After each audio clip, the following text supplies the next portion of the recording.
appreciate it if you would stop Rob Taylor from blathering on and on.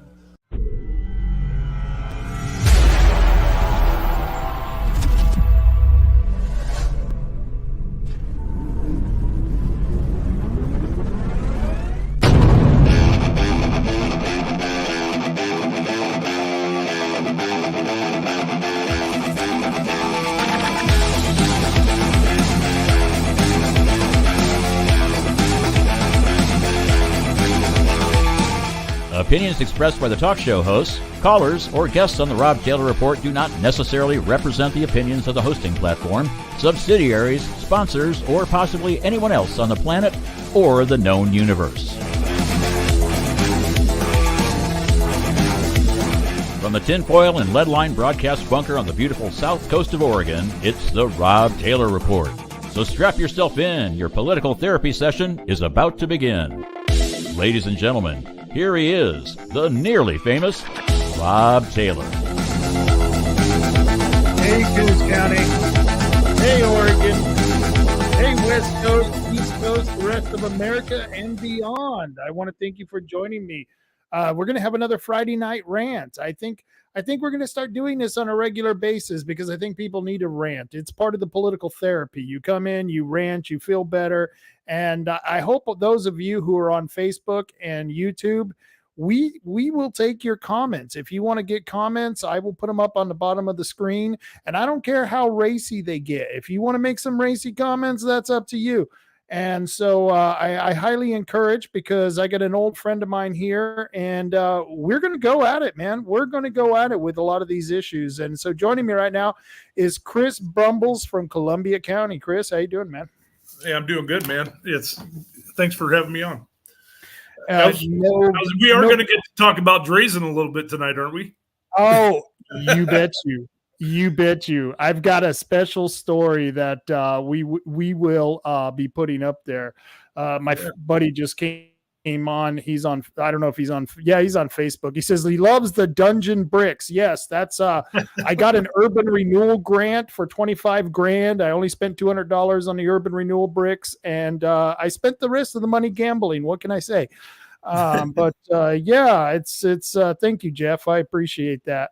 So what's neat about this, Chris, is that people who are on YouTube or on Facebook, they can make comments, and I love throwing them up on there because, well, you know, we get to see what the audience thinks. They can tell us if we're sucking or not. You guys are sucking your load, and then we can yell back at them, flip them off, tell, you know, whatever. I don't do Facebook, but I'll take your word for whatever you say they're saying. Oh, that is cool. So yeah, I've got several stories here, and if you can see your screen, we're going to do a couple of them. I don't know if you've heard about this. Yeah, this guy is one bad dude, one bad hombre, Joe Biden. He speaks to the dead, and he poops his pants. Did you hear what he did?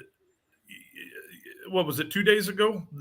Where Trump went to New York, and he went there with Clinton and Obozo, and they got booed like a son of a gun. They were there to raise funds, and Trump, of course, was there to, you know, go to the wake of the murdered police officer that this guy caused, by the way. Right. And it was, I mean, these were what do they call them? Palestinian. There's no such thing as Palestinians, but they're Palestinian supporters. And so they got their own people coming after them now. I just think it's funnier than hell. Yeah. Excuse my language. Yeah. I'm glad you made the distinction that the fact is there are no such thing as Palestinians. Those were Arabs and Arab tribes. And, you know, it's the lies and deceit that's going on over there. I don't want to give money to any of them over there, but the Israel, the Palestinians, so-called Palestinians, I don't know. I don't know what the hell is going on. So, you know what I mean? I'm still trying to figure out how somebody can use gliders and, you know, all different modes of transportation, come in and start raping and murdering kids. And they're the good guy. That's what I just don't get that. So, I mean, you have the college students get in on it, and the college professors, and these people are just insane. Yeah, I can believe it. Left-wing nut jobs. Sorry, I didn't mean to cut you off there. Oh, that's all right. I was reading a message here. It says, seems the YouTube gods are not liking the ranting. So I don't know what's happening over at YouTube, but hopefully they can stick with us. Maybe I we're will tell flickering you, in and out. yeah, when I had my radio show, we put it up on YouTube, and they took us down, and then I think they started putting it on Rumble, and it stayed. So to hell with YouTube. To hell with YouTube. Well, it's okay. I've got another guy, DB. He's saying it works okay here. So maybe Oregon Outlaw guy. Maybe your Wi-Fi is just flickering. I don't know. And amazingly, we've had a beautiful day here. What was your day like today? It's been raining like crap. It's kind of overcast. It's. I mean, it was. Oh, was it sunny? I didn't go out earlier this morning, so she said my wife said it was sunny out there, but I was in here writing down notes in case I had to figure out something to talk about on your show. Oh, I wasn't going to go without having a whole bunch of stuff to talk about. And I don't know if you've heard about this. DOJ, the Department of Justice launches the initiative to confiscate guns under the guise of keeping firearms out of the hands of dangerous people. I'm sure you and I are probably included with those dangerous people, but this is a violation of our Second and Fourth Amendment. Leftists hate the rule of law, perhaps most especially the Second Amendment. They're not big fans of the Fourth Amendment either, as evidenced by the push for red flag laws. At this point, this past Saturday, Joe Biden's Justice Department announced the launch of the National Extreme Risk Protection Order resource. Its purpose is to aid in taking guns from people. I know you're not a big fan of the red flag law, and neither am I. No, and you know what? They can kiss my rebel ass, because come and take them. That's what I say. Because every gun law is illegal, unconstitutional. Yeah. And people think, well, we'll just take the Second Amendment off the Constitution. Well, guess what? We wouldn't have a Constitution, in my opinion, because they would not even ratify the Constitution without the promise for a Bill of Rights. And the Bill of Rights, when they were passing the Bill of Rights, there was two factions. There was the Federalists and the Anti-Federalists. And the Federalists believed that they shouldn't even have a Bill of Rights because the government can't touch those rights. But the Anti-Federalists, they said, well, wait a minute. We need to put something down so there'd be something tangible, so the people, when times get good, they will remember their rights. And so I think they were both right. I think they would have went after our guns no matter what. I mean, look at England. They have the Magna Carta, and they took their guns.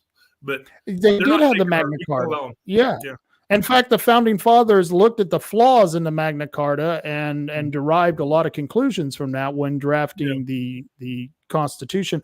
Let me ask you, have you actually sat down and ever read all of the articles of not the Articles of Confederation, the Federalist Papers? Yes.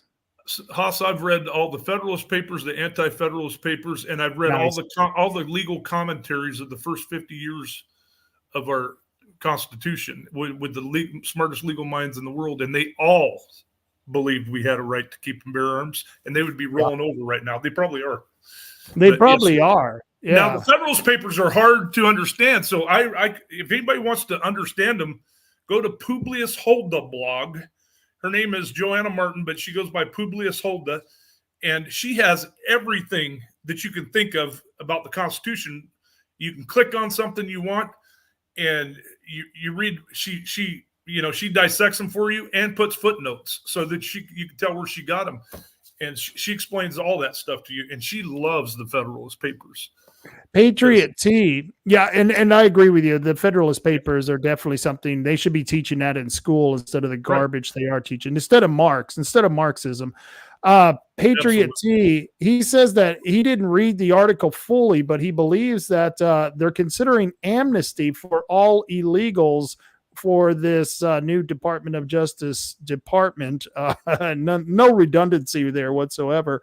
But I guess the red flag laws won't go against people who are illegal aliens. I don't know. I didn't see that in there, but I wouldn't doubt it one bit that somehow the illegal aliens who are invading our country are definitely, Yeah, so are they going to give them amnesty before they rape and murder more children and kill more cops, or after?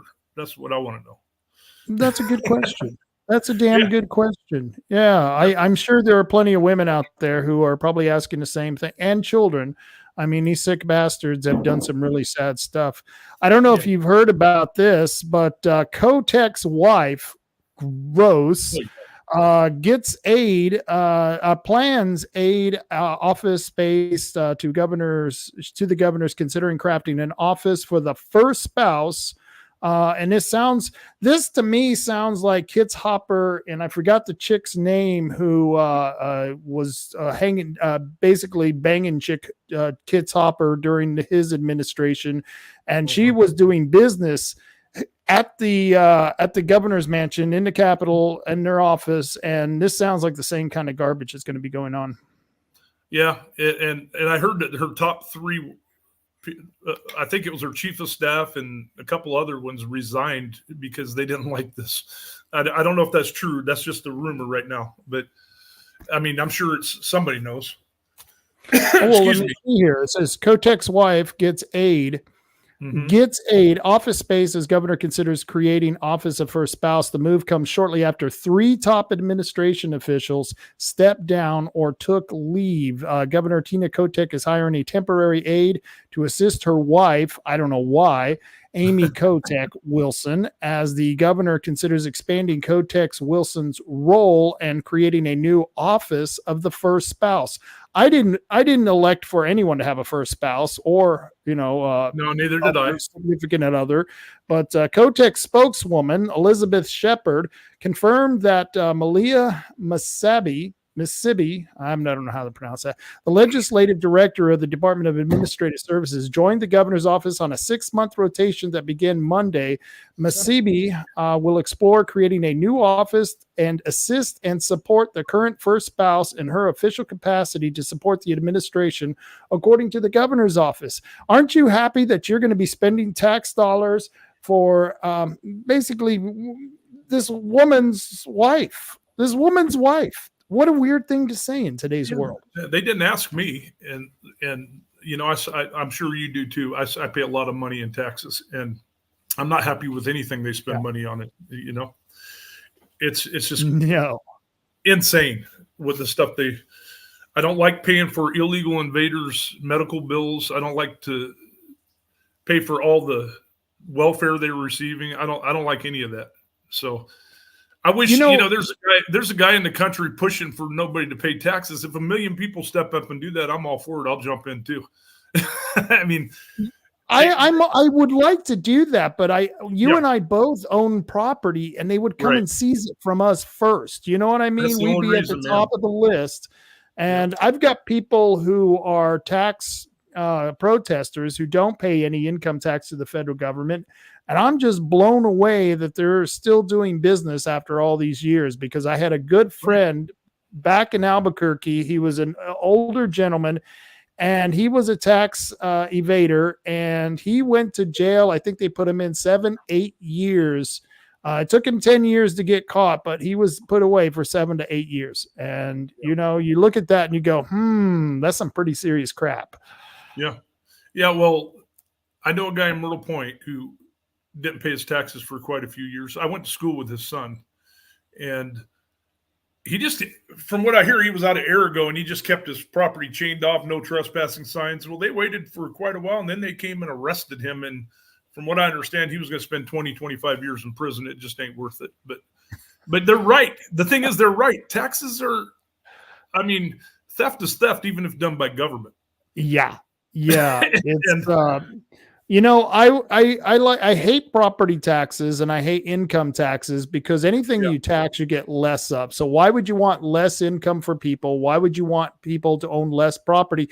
To me, if you wanted to really do something, you would have consumption tax. You know what I mean? The taxes where you go to the store. The way it used to be. Yeah. Or users tax, they called it. But users tax. That's fine. That's fine. So if you don't go out and blow money on stuff, you don't have to pay taxes. But I do think that, well, they fought a war. 1,100 charters, I think it was 1,100 charters of liberty came out of them doing inheritance tax or death tax. They said it was evil and oppressive. It was evil and oppressive in 1100. It's still, and look at Oregon, man. They're like 15% on $1 million. It don't take long to get to $1 million now. I think Oregon's got the highest death tax in the nation. That's why I told my wife I'm not dying in Oregon. But, we'll die somewhere else. I like that. Somewhere warm, and the women are scantily dressed, and it has palm trees, and I'm all there. That's where I want to die. And, it's and hopefully they serve chicken wings and tequila. But in bikinis. And in bikinis, yes. And so, I don't want to pay a death tax. I want to be able to leave as much as I can to my kids, and I don't want them to have to sell everything I give them so that they can keep the little bit that they do get to keep. And that's the whole point. So they can steal farms and stuff. Oh, what? You froze. You're frozen, Chris. Well, Patrick T says taxes are voluntary and the first spouse is supposed to get $11,000 per month plus benefits. Whoa, $11,000 per month. That bitch ain't worth it. I just had to put that out there. That bitch ain't worth it. I don't care whose spouse she is, Patrick T. That's just nuts. The things she's lacking. And I'll tell you what, this is just incredible. So many taxes going to supply Kotex lesbian. Oh boy. I don't know if I even want to say the word. Wow, Jeff, you really got me into that one. Hopefully Chris will pop back on here. Patriot T says she's also having mental illness issues. Well, if you were married to Tina Kotek, wouldn't you be having mental illness issues? I mean, that would be just a little very upsetting stuff. So I don't know. I can't really blame the lady for having a mental illness, but $11,000. I think the taxpayers are getting ripped off and raped at that rate. So, I don't know. And Jeff, thank you. Yes, thank you for apologizing. The word was dildos. Dildos was the word for those of you who are asking for a vowel. And I got Chris back on here. Hey, man, you froze up there for a second. Yeah, you know what? We've been having a lot of problem with our internet lately. And usually when I'm on Maggie's shows on Monday, it goes out twice. So I'm just warning you now. I kept trying to come back, and I don't get it. We've had a tech out here, and they can't figure it out. So hopefully it'll go for the rest of the time. Now that I'm doing the podcast, I may have to consider actually getting a router here in my bedroom so I can hook it directly to the computer, because I'm just using the Wi-Fi. Right. And sometimes I don't have enough bandwidth to carry everyone on here. And so, it's a hit and miss. But this is another one that I thought was interesting. Hoyle called out over, this is Representative, our Congresswoman Hoyle called out over controversial offshore wind project. Apparently, Monique Despain is upset that she hasn't done a damn thing for the people of Oregon and is allowing this whole entire windmill call areas to go through. You're familiar with this, aren't you? I haven't heard this one, no. Well, I'm familiar with Val Hoyle. I can't stand her. Well, can't stand you. Val Hoyle, Monica Despain, she's trying to score points here by going after Val Hoyle. Mm-hmm. And of course, she's trying to win a primary. I forget who's challenging her in the primary, but where are you with Monica Despain? Are you a fan, not a fan? What do you know about her? I don't know her. I don't know her either. Who was going after Val Hoyle? I it's right on the tip of my tongue. I can't think of who it is right now. Oh, well, I guess it's not important. Oh, it's that chick she's a colonel in the military. I can't think of her name. Maggie knows who she is. So when she comes on here in a few minutes, I guess you can ask her. I will.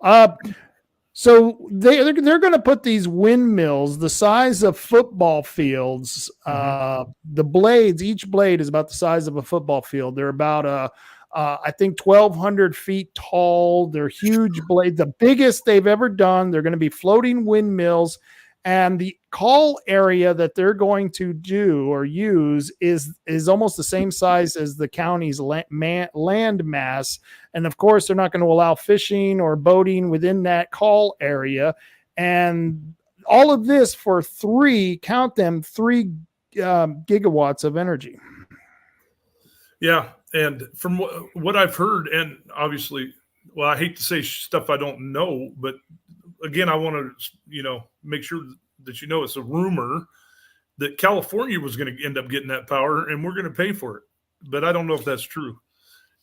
In a minute here, I'm expecting Maggie to jump on at any second, but Okay. A couple of stories down, I've got a story about David Brock Smith, and he tells a different story about what they were going to use those windmill energy for, and I'll play that in a minute, but I'm going to continue on here because I think there was some really good stuff to cover. So You've heard of this former House Republican leader, the one who was going to get out of politics, Christine Drazen. She plans a primary GOP Representative James Heed. Can you believe this crap? She is a cull.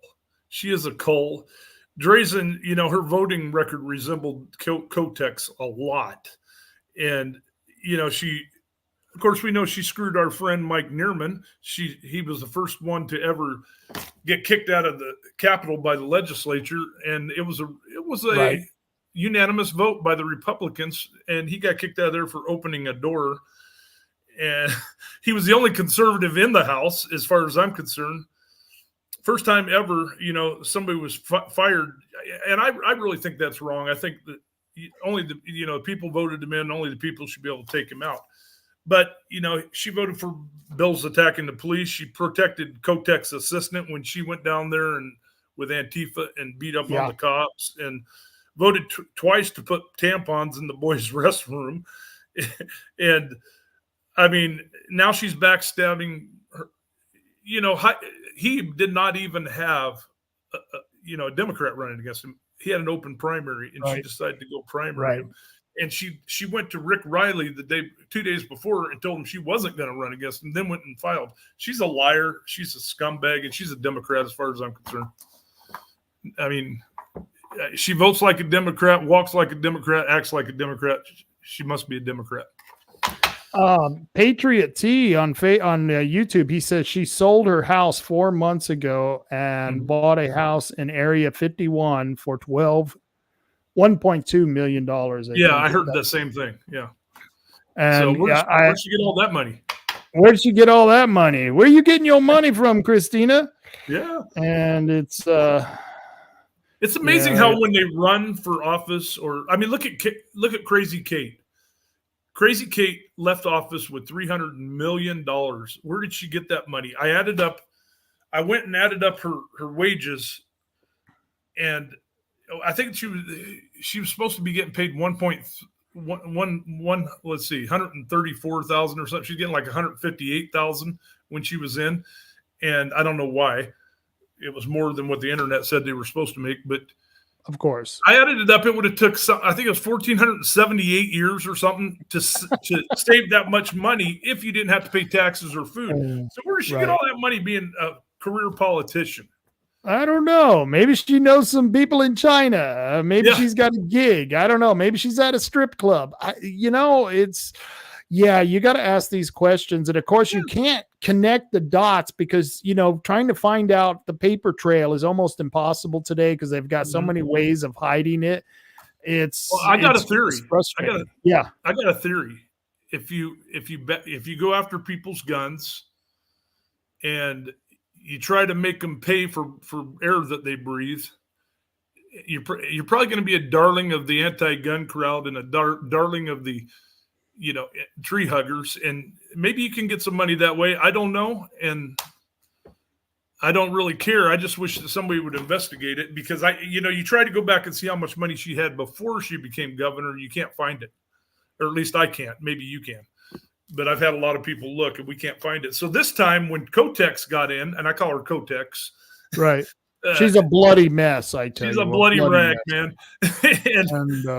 it said she had about 1.5 million. So now I'll look when she finishes up her term and see. We'll see how much she gained on that. Yeah, it's 150,000. Yeah.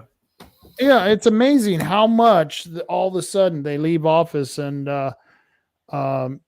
yeah, it's crazy. They just keep getting more and more money, and you got to wonder where are you guys getting this money? What kind of book deal did you get? You know, it's like I can understand why the president or maybe even a national senator does, because they're famous and they're going to want, people are going to want book deals and all that crap. But who really wants to talk to a governor of Oregon?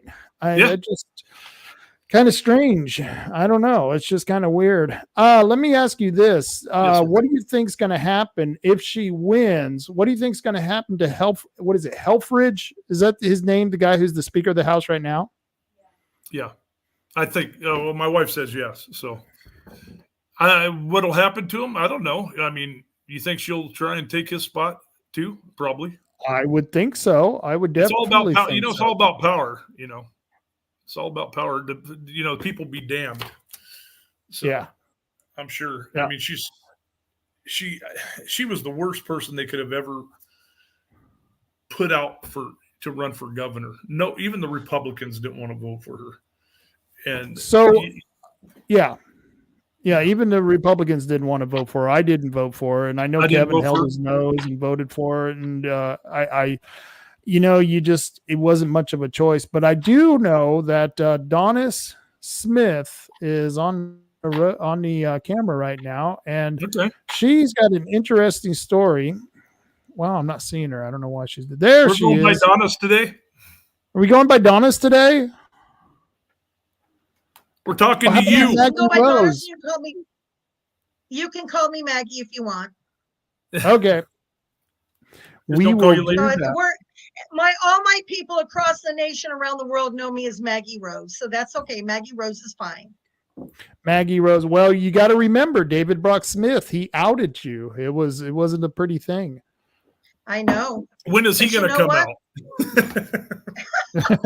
Yes, we know quite a bit about that. We know quite a bit about that camp or that program that his father sent him to, don't we?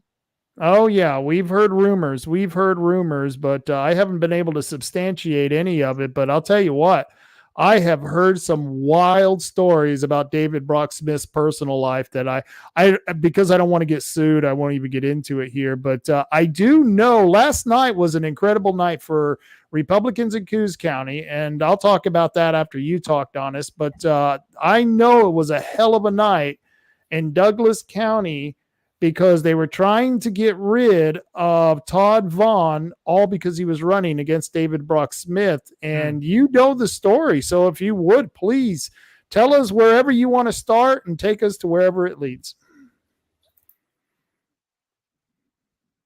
Well, the backstory, you already know my 35-year in the military. You already know that I was so sick and tired of the infighting in the Republican Party in Douglas County when Cherie Brady and even Michaela and many of the others, they kind of did a hostile takeover coup. Now, in all fairness to Michaela, you know how sometimes kids don't listen to their parents, right? Well, her mother, Loretta Johnson, kept on telling her, please, I think there's something going on here with Cherie Brady.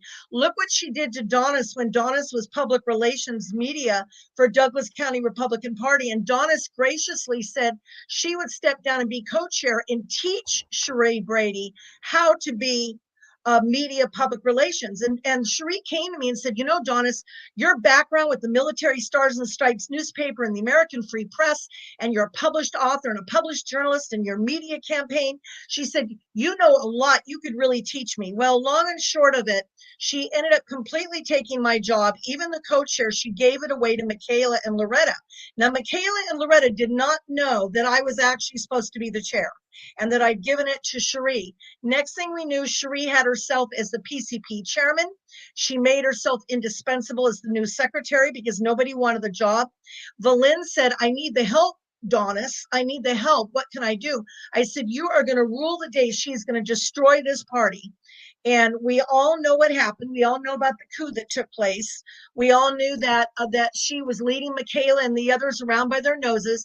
And when finally Todd and Michaela and her husband Steve and Kathy Curry and Terry Noonkester and so many of the others got smart to what was going on, because they spent a lot of time with Cherie, going to functions, drinking out, partying with her, and things that were totally unbecoming of a woman who's supposed to be representing the Republican Party. Let her try to sue me, because what happened is the screaming and yelling that was going on at meetings where us PCPs had to sit there and be quiet and put up with it. The way they were attacking Dick Hurd, who was the chair at the time. So many people in the Republican Party, we were finding out that they were saying that we over 60 were the smelly ones. They were smelling up the Republican headquarters. In fact, Cherie Brady actually hired a lady who came into the Republican headquarters on Jackson Street, put up an air freshener, and gave us a bill. And when she was asked about why, she said, because Cherie said that those of you over 60 volunteering in the Republican headquarters of Douglas County on Jackson Street are smelling up the headquarters building. Okay, those were the words that the lady that was hired, she said. I got said, until you guys get rid of Solomon Yu and his money from our Republican Party all going overseas to China, to his overseas Republican PACs, until you get rid of Susan Ellis Jones and Christine Drazen and Carrie McQuestion, I said, I'm not going to do any more fundraising. I'm not going to donate any more money. I am not going to do anything but be my PCP. I finally got fed up and I went to the Constitution Party. Now, you know, Chris knows, Chris is in the Constitution Party. You all know that I went there to be a county chair for Douglas County. And they said, no, you're going to be gubernatorial candidate. You're going to run against Christine Drazen and Betsy Johnson and Tina Kotek. But those three women, every time we were invited, it was Cherie Brady that was stirring up the problems. Every time we were invited to go debate each other, people would come along and tell them, no, you don't want to debate with Donna Smith. She can run circles around you. So what happened was, you know, I ran for gubernatorial candidate. You know that it was a stolen election. And so what I did is I stayed in the Constitution Party and I went back to the Republican. You froze, Donis. You froze. Oh, we're losing her. Boy, right when she was getting to it, too. You're muted there, Chris. So Sorry about that. I said, yeah. Oh, we Are lost you there? her. There she Oh, is. there you went away. Okay. You, All right. you were almost getting to the point, Maggie. Yeah. So don't lose So that anyway, momentum. what Keep happened going. was I went back to the Republican Party.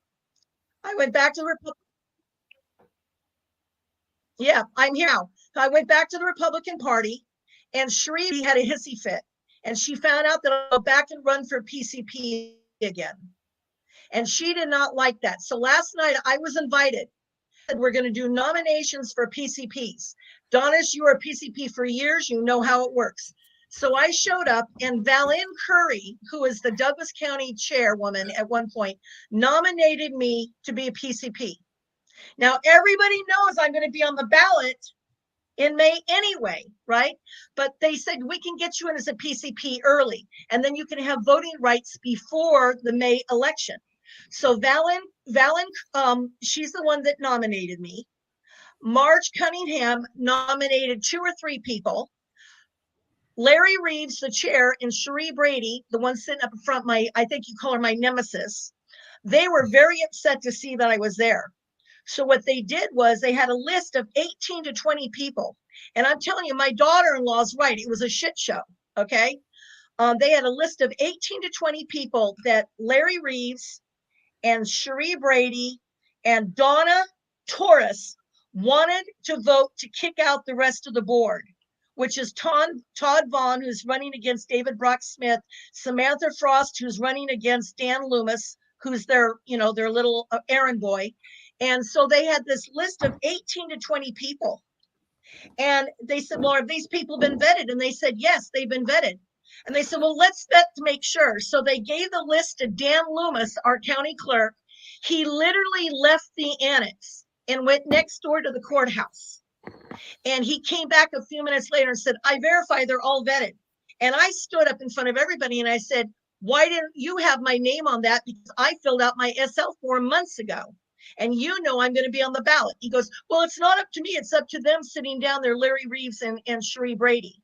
So I'm standing. We were all told we had to stand, 4 of us, and we were not allowed to sit down. And we were saying, okay, why don't we get nominated? And so I got nominated again, and I was seconded. Marge Cunningham had her 3 people nominated and seconded. And Larry Reeves goes, no, we're going to only allow the 18 to 19 people that we just now had Donna Torres say that they could be PCPs now. And Chris Boyce, our county commissioner, 2 of them are his family members. They were stacking the deck so they can come back later and vote Todd Vaughn out. Well, it got worse.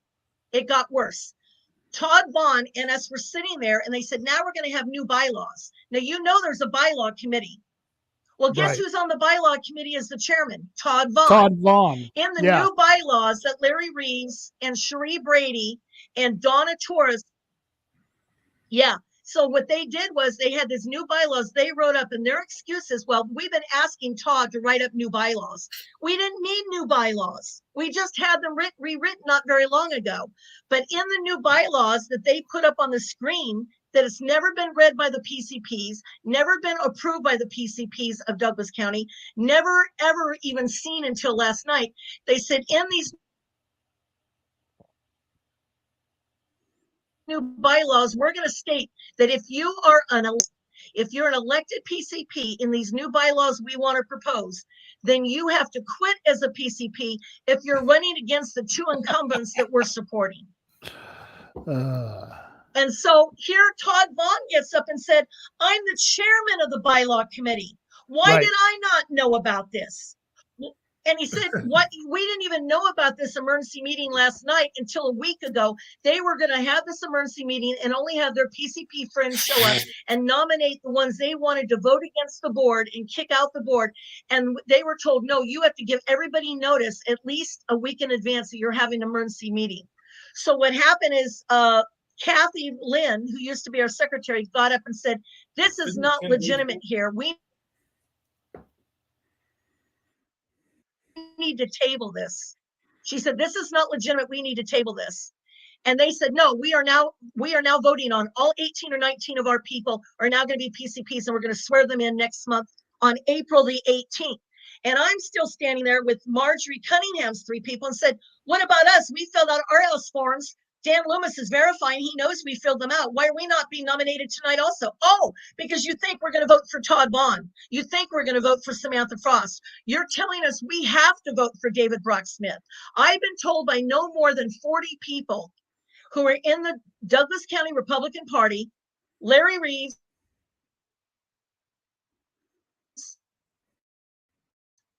Sean Garrett, Tony Evanston, that we have to vote for who they tell us to vote for the primary. We're supposed to vote for the incumbents, whether we like them or not, or whether they've been doing a good job. And oh, by the way, did you know that if an incumbent like David Brock Smith has been in office and he's been doing a bad job, we don't have the right to vet him again, and we don't have the right to question him. You can recall him. They won't let us recall him. They have no, because now it's not up to them. It's up to the Secretary of State. Well, the Secretary of State is going to go along with Larry Reeves, because Larry Reeves is the one who voted for Jerry Cummings at the Mills Casino when we did the voting for the committee, National Committee man and National Committee woman. And I called Jo Ray Perkins, and she said that she and Justin Huang, and he's away on a family emergency right now, she said that the Oregon Republican Party cannot get involved when there is dysfunction or illegal things happening within each county. They said, if your bylaws are messed up, she said, if your bylaws, and I can read what she wrote. She said, if your bylaws are messed up, then either the party straightens it up or your whole party is going to fall on their face. And from what I understand, the new bylaws go directly against the state bylaws. And I heard that from other people who were actually there. So what you're saying, it's all ringing true. And I can't believe this is happening in my district. You know what I mean? This is my part of my Senate district, and that's what these people are doing. They're taking away our ability to be free thinkers in the Republican Party. And in fact, Patriot T, if you can see at the bottom of the screen there, it says, "Yep, that's what I was told to do, or told to, about Marion County." And so I've heard this about Marion County. I had a gentleman on last week. His name is Josh Michael. And he was also complaining about, the authoritarianism that's in the party, especially at Marion County, now in Coos, now in Curry. So, Donis, Well, I want to thank it's you. even worse. It even got worse last night after the meeting was over. I stepped out. And 3 of the people whose names I will not mention, even though I'm extremely angry and furious at them, because these were 3 people that sat on the original board before the coup. I call it the coup took over. Okay. They were 3 outstanding people on the board, and they were being attacked by Cherie Brady and even Michaela, who didn't know better at the time. She was just following what she was being told to do. Yet for some reason, now they're laying everything on her. And they came up to me and said, "You know that Michaela's been trying to ruin the Republican Party." And I said, "No, I don't. I know that Cherie started it, and she brought Michaela and her mother in to take over my position without me knowing about it, after I'd only been there 2 weeks. Because she wasn't communicating with me. She was only asking them to do the things I was supposed to do." And they said, "Well, when you went to Winston and we were trying to recall Michaela, you stood up and you voiced your opinion." I said, "First of all, I wasn't a PCP then, because I haven't been a PCP in the Republican Party for 2 years. I said, I wasn't a PCP, but we all were told we had a right to express ourselves. It's freedom of speech." And I said, all I did stand up in Winston, and you remember that, Rob. I stood up in Winston. I said, "Everyone here who's trying to recall Michaela, why are you doing to Michaela what you know darn well that you said that others were doing to you guys? That is hypocritical." Right. And it's Cherie Brady that we should be removing. And you know what I was told by somebody that you both know very well? His initial starts with E. You know him very well. And he told me, he was former Army like we were. And he said, "It's better we keep Cherie Brady in right now. And it's better that we have the enemy that we know than someone we don't know. If we get rid of Larry Reeves and we get rid of Cherie Brady, we could end up having people come in there that are going to be as bad as them, if not worse." And I said, "So therefore, what you're doing is playing along to get along. You're saying 2 wrongs make a right." And I got up in Winston that night, and all I said was, "It's wrong what you guys are doing there. Half the PCPs didn't know why you called this meeting, and now they're all the rug is being pulled out from under them." Last night, I walk out, and these people said, "It's because of you, Donis, that we lost not being able to recall Michaela." And I said, "How's that? I didn't even vote." And they said, "Yes, we didn't get to recall her by 2 or 3 votes. And it's because of what you said when you stood up." I said, "Because I was speaking truth to power, that this is hypocritical, that this Right. is basically a communist. It's a communist takeover." I said, "So therefore, you don't like Cherie Brady. You know she started all this, but now you want to go after Michaela because she's the low-hanging fruit. You want to go after her husband, Steve, because he's the low-hanging fruit. You want to go after Terry Nooncaster and Todd Vaughn because Todd has dared to try to come up against David Brock Smith.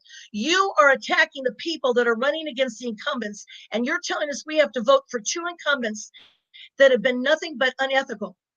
Dan Loomis, do you know what he does in our elections as our county clerk? He was a Democrat. He's now saying that he and his wife were always Republicans. But Todd Vaughn was able to verify that Dan Loomis was a Democrat before he came over, and the county commissioner say, "Look, if we hand you this job and appoint you this job, this is what we want you to do." So what does Dan Loomis do?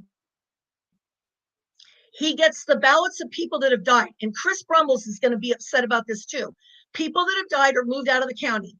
He takes those ballots when they come back, and he takes the original ballot out of the envelope and he pins it up above his desk. And then when it looks like Tim Freeman or Chris Boyce are not going to win, he starts pulling out all these ballots out of nowhere. And all of a sudden, Tim Freeman and Chris Boyce are going over, and they're winning every single election. So there is like a mafia going on in Douglas County. What? I'd like to slap Chris Boyce. I can't stand that fat head. Well, I'm going to tell you right now, the 2 of you, last night, Chris Boyce stood up and he got nominated, and he's already a public official. So they're saying, oh no, the only people to be kicked out as PCP under these new bylaws we're trying to push are going to be people who are right now elected PCPs that are running against our incumbents.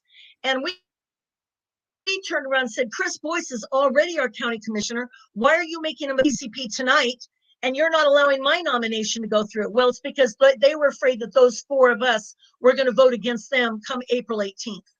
And now they've got their 18 to 20 people. They've got it stacked. And now they're going to be able to successfully kick out everybody on that board on April 18th. And even though we said these new bylaws you're trying to shove down our throats and not even letting Todd, the chairman of the bylaw committee, see them, this is basically another hostile takeover.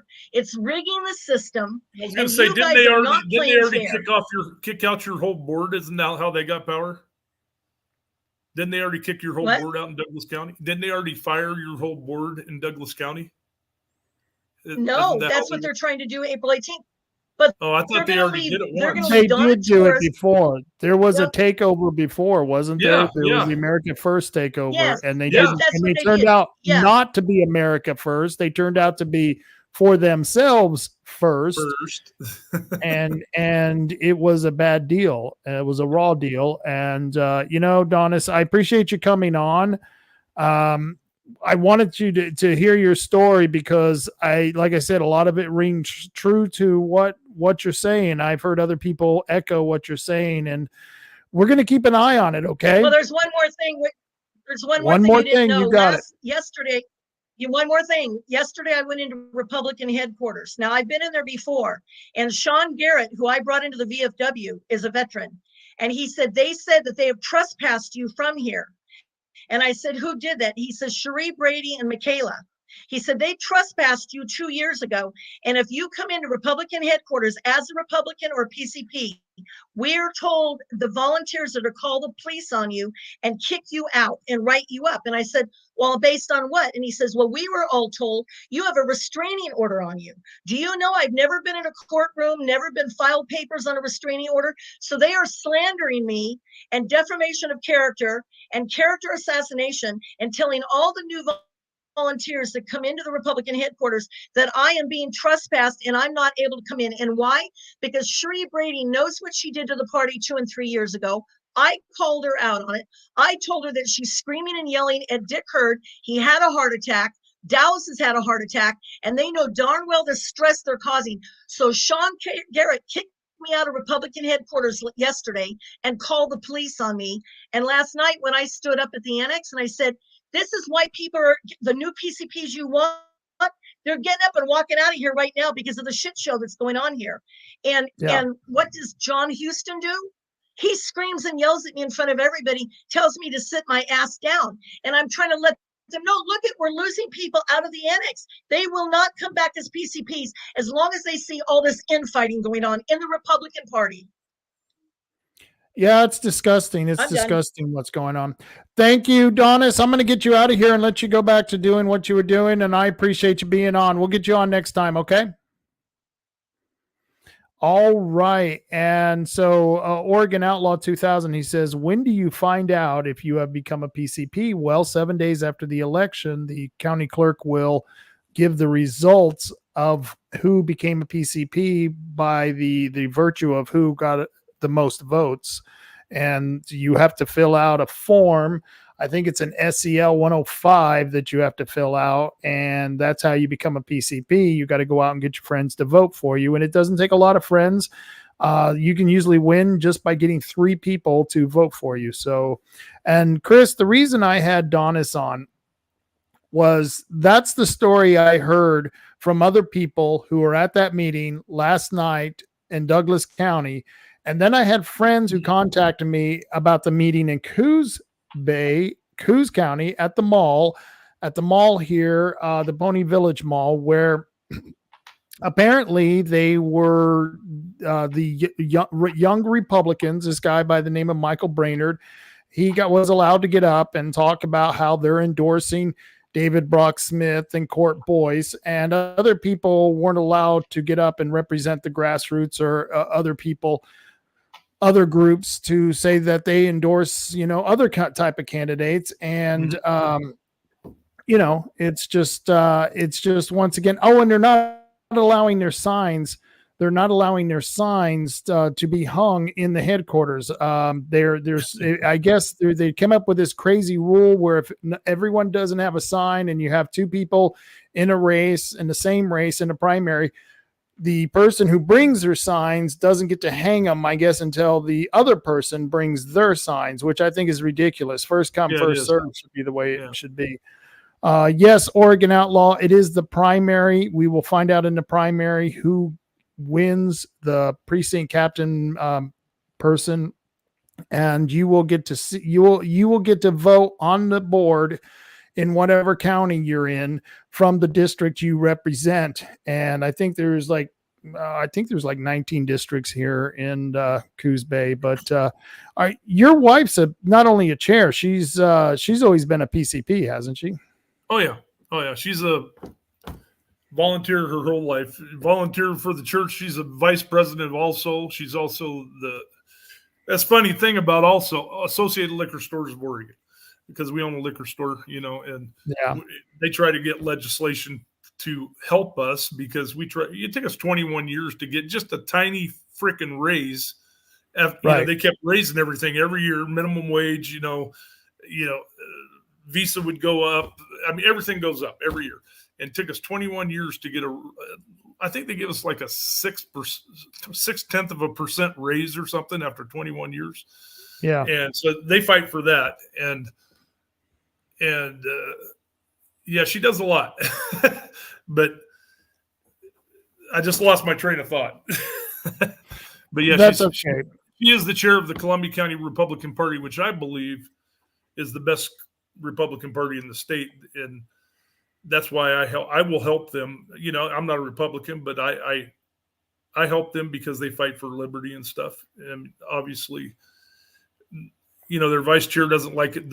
I bash Republicans sometimes, but she comes up to me before the meeting. You're not going to bash a Republican, are you? I said, I'm not going to bash a principled Republican. That's right. So when we start getting principled Republicans, I won't bash any of them. But look, you can tell, they're tyrannical now, just like the Democrats, if they're telling them who they can vote for and all that crap.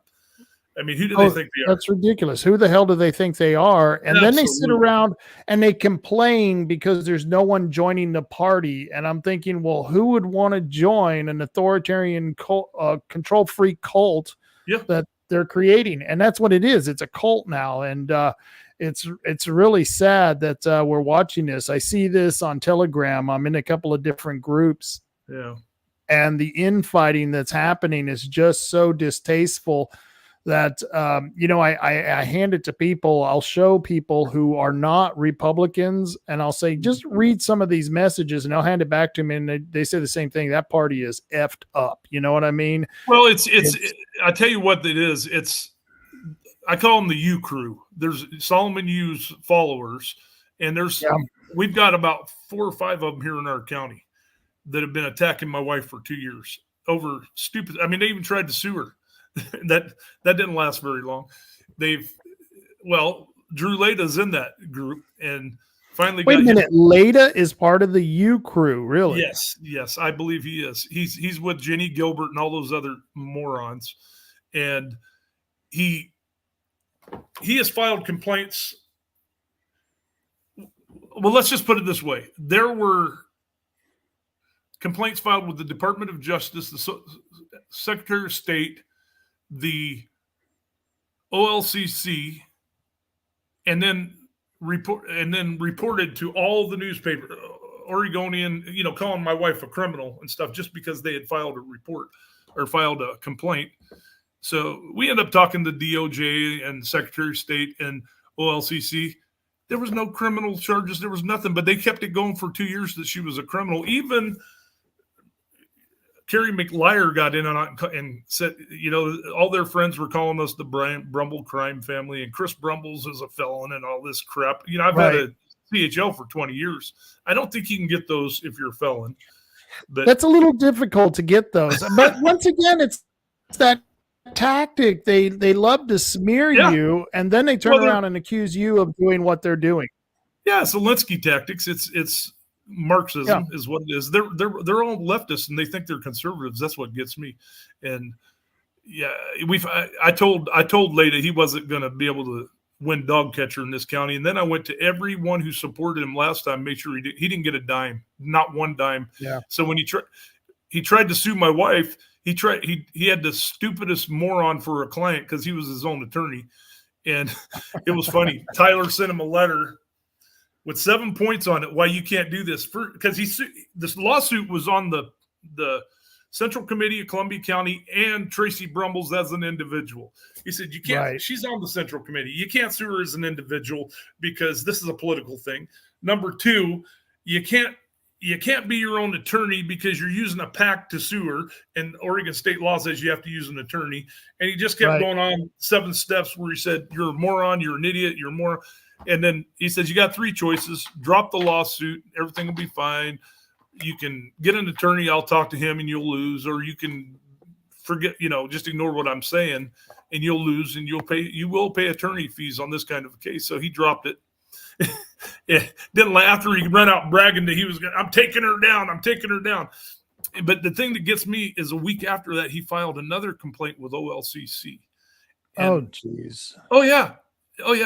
So they called him in to talk to him, because here's the deal. If you make a complaint on a bar or a liquor store or anything, they have to not really investigate. They don't call it investigate, but it is an investigation. Yeah. I got a couple of friends who own pot shops, and it's regulatory though. It's not a criminal thing. So he comes in there, and I swear to you, he said, he asked, I don't know if he asked when she's getting arrested or what. He said, hey, this isn't criminal. And lady says, well, where can I go to make it criminal? Where can I go to get her thrown in jail? He literally wants to get my wife, who's a sweetheart, thrown in jail over politics. That's how evil this son of a bitch is. And I tell you what, I'm going to stay in Oregon as long as I can and fight. But when I go out, I might have a little gift for him when I leave the state. Yeah, I can't really blame you. Let's see. Patriot T says Marion County is the central snake pit for the U crew. So I guess that's what's going on down there. Let's see. I upset McLeyer yesterday again. I sent you the text.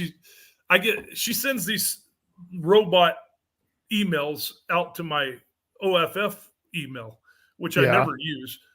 And it's always the same thing. She basically skanks her way up next to somebody famous, gets a picture, and then say, oh, we're almost like family. Yeah. So she sends it out to brag. And so I commented on it and told her what a piece of crap she is. And it's funny. They put it out for you like your own personal media, which I love. I love it. So remember her mom, Susie Ellis, whatever the hell. Oh yeah. She's a bad one. What a pain in the ass she was. She was the chief petitioner for the Second Amendment sanctuary ordinance. And remember, she had to rewrite her own law because she didn't think that our law was good enough, even though it was done by Tyler Smith. We spent a lot of time on it. It was reviewed by the 10th Amendment Center. It was, you know what I mean? It was like other attorneys saw it. And of course, she knew better. Susan Ellis knew better. At that point, that's when I knew the bitch is crazy. Okay. Yeah. So it's sad and depressing what these people are doing. Speaking of some weird, this is a strange story. Okay. I don't know if you know Christine Goodwin. Are you familiar with her? I don't think I do.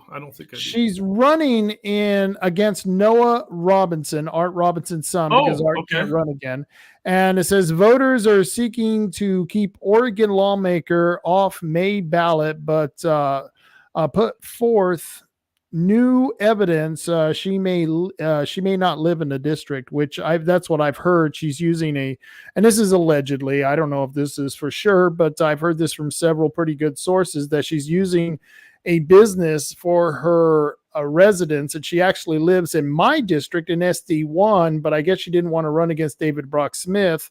Mm-hmm. So she's running against Noah Robinson, which I think he would be a great candidate because I think he would follow in the footsteps of his father. Yeah. And once again, here we are. Guy.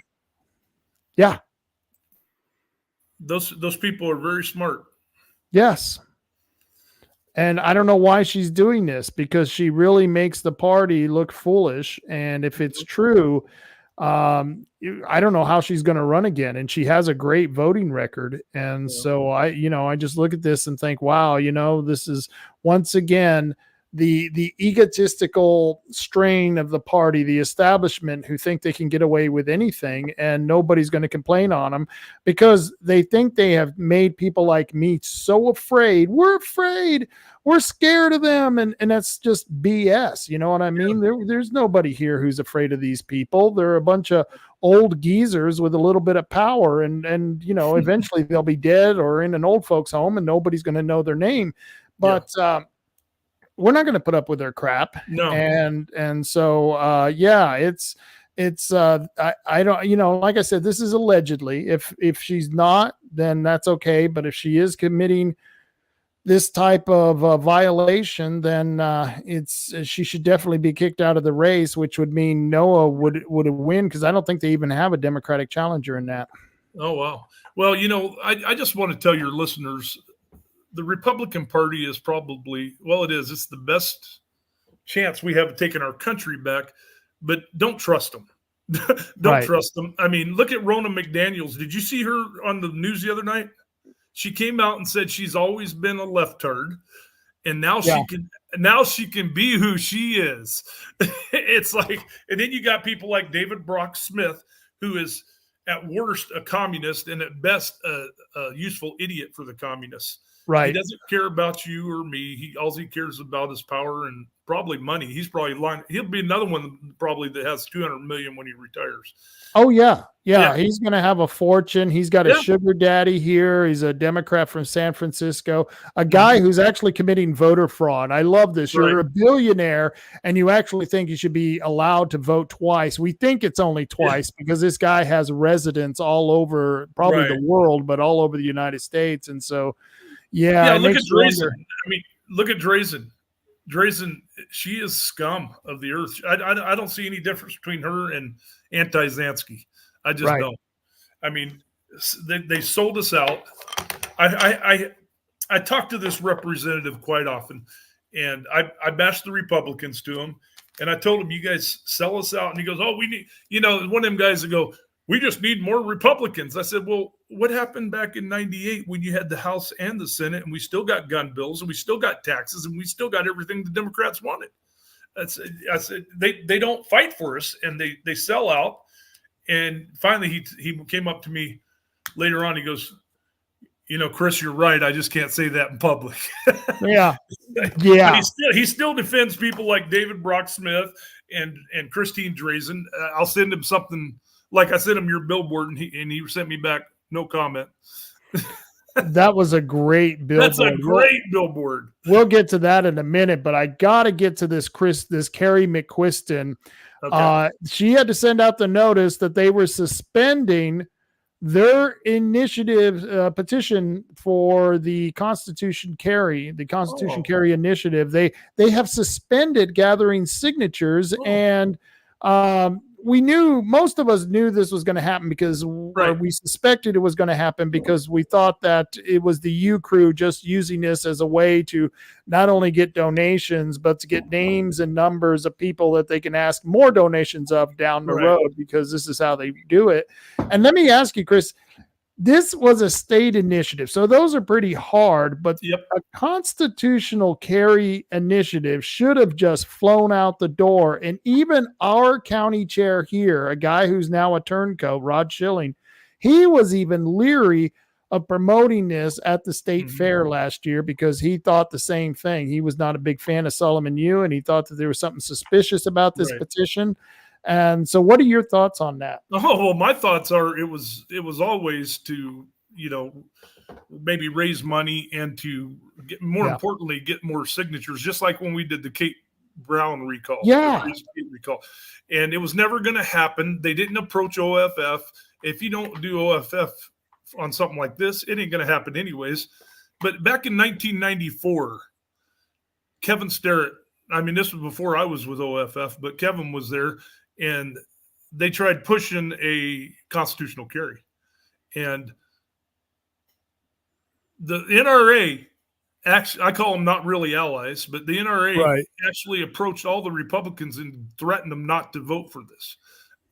So now don't ask me why when you're supposed to be pro-gun group, but I don't think they are. I think they're about money, and that's probably why they're going down. But I always thought from the beginning that they had no chance of success. I put it out to everybody. I said, they're not going to get the signatures, and if they get the signatures, it's not going to pass because Portland won't let it. And if it does pass, the legislator do just like they did with the illegal driving. They'll just write a law and cancel it. They don't care about our vote and get rid of it because they really don't care about democracy as they claim.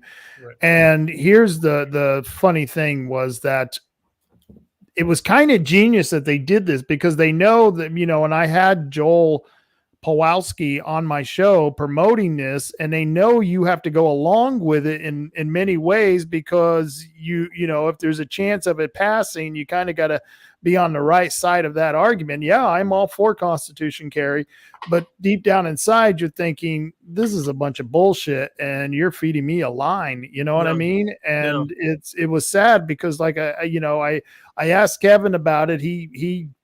Kevin is so beautifully truthful. I just love Kevin when he's so beautifully truthful. He's got that Yankee in him. It really comes out. It's a great thing. And he told me what he thought of it, which basically mirrored what I was thinking about it as well. But I had him on the radio show. I gave him a softball interview, and I even asked him if, there's a lot of people who are going to think that this is another fundraising effort for Solomon Yu. And of course he says, "Oh, Solomon Yu wasn't even in the room." Like that matters. Like he has to be in the room. I got to tell you this. I got to tell you this. I don't want to cut you off, but I heard a few weeks ago there was in Clatsop County. I heard the day before that they were going to have those. What do you call them? The COS guys there, the Convention of State, and we do not want Convention of State. And I got a lot of reasons. Another one that you can read about it at Publius Holda. She's got all the facts. And if we do that, we're going to end up with a communist country. Anyway, so I went over there to put in my 2 cents, and Solomon Yu shows up because they're going to let the people running for committeemen talk. And Don Powers was there and all the females. And they asked Solomon Yu 2 questions. One of them was, what was the first one? It was just comical. They asked him, well, first of all, what's the most important thing you've done? And you know what he said? I mean, just true to him and Kerry McLyers. I mean, they're always tooting their own horn and stuff. He goes, well, the best thing I ever did was I got Trump elected. And they go, what? He goes, yeah, I was at the convention and 2 people tried to block him. One was Ted Cruz. I forget the other one. And he said, I busted the blocks down on both of those. And I got Trump. I won I basically got him appointed as the guy who's going to run for the Republican Party. I mean, he's been saying for 3 years he's going to get Trump here because they're almost like family. These people are crazy. And the second thing they asked him was, what will you do to prevent all this infighting in the Republican Party? And I was waiting him to say, well, I'm the one who does it all, but he didn't. He just, it's just, the guy's full of crap. That's all I'm going to say. I mean, it was funny. He kept promising to bring in Carrie Lake during the whole Central Committee meeting here at the mill. And of course we were waiting for her, and we knew it was bullshit, but we were waiting. We waited with bated breath, not so much, but we were waiting, and I was going to be really ticked off if Carrie Lake actually landed here and came to that convention for him, because it would have been like, you just lost all credibility, lady. And I liked her. It's like, personally though, I'm a big Mark Lamb, the Sheriff Mark Lamb. I hope he wins that. I doubt he will, but I don't know. He's pretty popular. He might win that. He might win that. Yeah. So I'm going to pull off of politics right now. Well, I'm going to pull off bashing the Republican Party. They're my favorite punching bag these days. Yeah. But Portland's Let's see. They're going to they got a big bet on pod camps.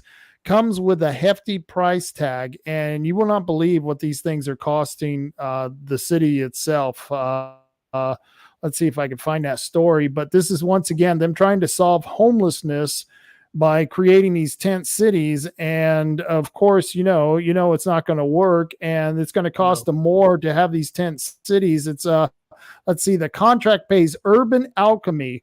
It's bullshit when you're paying a company called Alchemy. I mean, it's right. You might as well have the Scientologists do this, but it's about $100 a day to operate each of the 158 pods. That's an enormous amount of money after a period of time.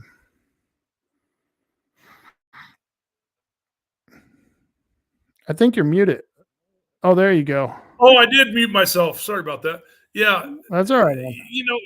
I look at history, and I remember about a year ago I was listening to the ex-sheriff of LA, not LA, it's called Orange County, but he said in LA they had 30,000 homeless, and then he claimed they threw $2 trillion. That's a lot of money. $2 trillion. A lot of money. A lot of money. And the next year they had 80,000 homeless. Well, of course, if you feed the bears in your yard, you're going to have 5 bears next day and 10 bears next day. Yep. I don't agree. I've been homeless before because of situations, and nobody even knew it. I never took a dime from welfare or nothing like that. Just they're going to get on their feet faster if you just open up some soup kitchens if you have to, but let them go find a job. Let them work it. I mean, it's not easy, but then they probably won't become homeless again. I always think hunger is an incredible motivator. Yes, it is. And I personally, I've worked to stay from being homeless just for the fact that I like a warm shower and a nice glass of chocolate milk in the morning, and I like sleeping in a clean bed. You know what I mean? I don't get it. And these people, so many of them, Chris, I'm sure you weren't one of the ones who wanted to be homeless. You know what I mean? But there are so many of them who like the lifestyle. I've talked to these people who go, well, I don't have any responsibility. They feed me really well. I get $1,400 a month in welfare and food stamps. And it's like, wow. Right. Well, what happened to me, I was living in Arizona and I was working 2 jobs. I was working at night as a bouncer in the Bourbon Street Circus, and I was working daytime in construction at John McCain's house, no doubt. And no shit. Yeah. And I would come home, and my roommate was he was a security guard. He'd work at night. So I'd come home and the house would be trashed. And I'd just take a shower, whatever, get a couple hours of sleep, go back to work. And I could never get there when every time I come in there, I had to clean up the house. And then one day I come in there and catch him sleeping on the couch in his uniform. And I said, what's going on, dude? You keep leaving the house a mess. And he hands me an eviction notice. And I said, see, the apartment was in his name, but I give him my half of rent. I said, what's this, man? What have you been doing with my rent? And he says, I've been living on it. I got fired 2 months ago. And I said, what are we going to do? And he said, my mom and dad's coming from Chicago to get me. I'm like, what? So that's how I ended up. That's one of the, it was always circumstances like that. That's how I ended up homeless. I nearly the same thing happened to me. My roommates decided to leave and not tell me. And so that sucks. And they take all their crap, and I come home and it's like, they're all gone. And they decided that they were going to get an apartment with themselves. And I didn't even realize there was a problem, but I guess there was some problems. And I got stuck holding the bag for a month. And after a month, I had to pay the entire rent. And I nearly ended up homeless. But a guy, him and his wife had a couple of bedrooms in their house. And they actually offered me to come over and pay some of the rent for them. And it was just lucky that I had that, because I was planning on sleeping in my car. I mean, it was to that type of situation. So, it's not a good thing. Car, man. No, it isn't. But it's funny. Oregon Outlaw on YouTube, he says, if you feed them, they will come. I think they made a movie about that. And then the next comment, he says, I think it was called The Field of Bums. Yes, it was The Field of Bums. And seriously, we've got a bum problem. We've got people who are enabling these people, and the homeless industrial complex is absolutely real. Now, here is one that just made the news recently, and Laura Logan came out immediately, and a couple of the other right wingers that I really enjoy. I like them, I respect them, but they came out with the idea that this was a terrorist attack. And I'm one of those. I like to wait to find out. Me too. I want to give it a little bit of time, because never underestimate the human's ability to fuck up. You know what I mean? Well, I want to wait too, but then the investigators come out today and said it's going to take 2 years to investigate this. Come on, 2 years? 2 years. That sounds like just like government, doesn't it? Oh, and so wow. Now I'm a little suspicious why it's going to take 2 years. I didn't hear that, but now I'm a little suspicious. That's bullshit. That is bullcrap. Really, come on. There is no way it should take 2 years to get something like that investigated. And you know why they do that? If it's not a cover up, it's because they make money by the hour. You know what I mean? It's something like that. And by the way, when I was a kid, I lived in South Baltimore for a couple of years. I'm from North Carolina originally, but I'm the entirely wrong skin tone to live in South Baltimore. If you want to see what racism is, or bigotry, be a white boy, go live in South Baltimore. Yeah. And my mom got beat up by 7 black chicks, put in the hospital for 6 months when we lived there because she didn't have a light to a cigarette. So, and the cops were too scared to get out of the car. It's kind of a rough place. I lived in the barrio in Albuquerque, and I swear the next black guy who called me Opie, I was going to knock his freaking teeth out. You know what I mean? I don't know what it is. I'm not Opie, dude.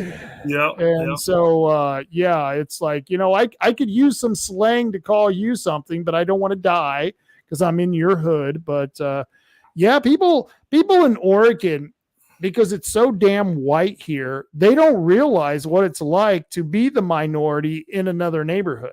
And especially for young women who are white in a black or Hispanic neighborhood, they go through hell sometimes because, if you, because you'll be called a racist because you want to date and marry people of your own ethnicity, but yet, because they're white, they're going to be targeted by the different people who are living in these areas. And, I'll be honest with you, most of the time it was great. I was a young man and didn't have too much trouble, but every now and then there was some serious racism coming out of people there. There was a store. You'll love this, Chris. There was a store. Somebody, they were owned by Hispanics, and they said, no whites allowed. In Spanish, it said, no whites allowed. And I totally supported their right to do that. If they didn't want to serve whites, I thought that was a great idea. And so this was something that I supported in a Hispanic neighborhood. If you don't want to serve whites, that's fine, but don't get mad if white people in a white neighborhood or any neighborhood decides not to serve people of color. So, I think that if you own a business, it's your business, and you can refuse service to whoever the hell you want. And it looks like I lost Chris. Hopefully we'll get him back on here in a second, because damn, that was getting entertaining. Because I definitely want to talk about this Trump's fraud case. The bond payment was reduced to $175 million, delaying Attorney General James' efforts to seize his assets. And I don't know why it sounds a little sexist. She was trying to seize his assets. Hey, you're back. Oh man, I've got to get another guy out here to check this internet. That's all right. You said you would lose twice. You would go off twice. So you're doing about right. So you heard about this one in Trump's case, the one where they said he overvalued his property. Now, I don't know anyone who doesn't overvalue their property. This is a capitalist country, and everyone. I'm glad you're bringing this up. Yeah, and so they had to reduce his bond from $450 million, I think it was, down to $175 million, which is still freaking ridiculous. Yeah, just and he's going to be able to pay it for, because he's a pretty wealthy man. So I did some checking into this. It was $454 million plus interest, but when you go to do a bond for something like this, by the way, no bond that big has ever been issued and never will. Never. 30, they tried 30 companies and they wouldn't do it. They just won't do it. And you have to put 120% down. So you're talking about 575 million he would have had to put down. And so this Judge Ingram valued his Mar-a-Lago estate at $18 million. Well, Mar-a-Lago has 50 bedrooms. I don't know how many bathrooms and all, it's got everything. Probably got tennis court, everything. It's like a city on 22 acres. There's a 2-acre parcel not very far from there that they're selling for $200 million, but Mar-a-Lago was only worth $18 million according to that judge. I mean, come on, man. Right. Maybe back in the 50s. the bathroom fixtures in Mar-a-Lago was worth that alone. And so, no kidding. No kidding. Here's the problem with this case that I don't understand why this case hasn't been thrown out. It violates his 8th Amendment right. It violates his 8th Amendment right, which is excessive fines. This is a completely excessive fine. Then it violates his 7th Amendment right to a jury trial. He didn't get a jury trial, and he got excessive fines or excessive punishment for this.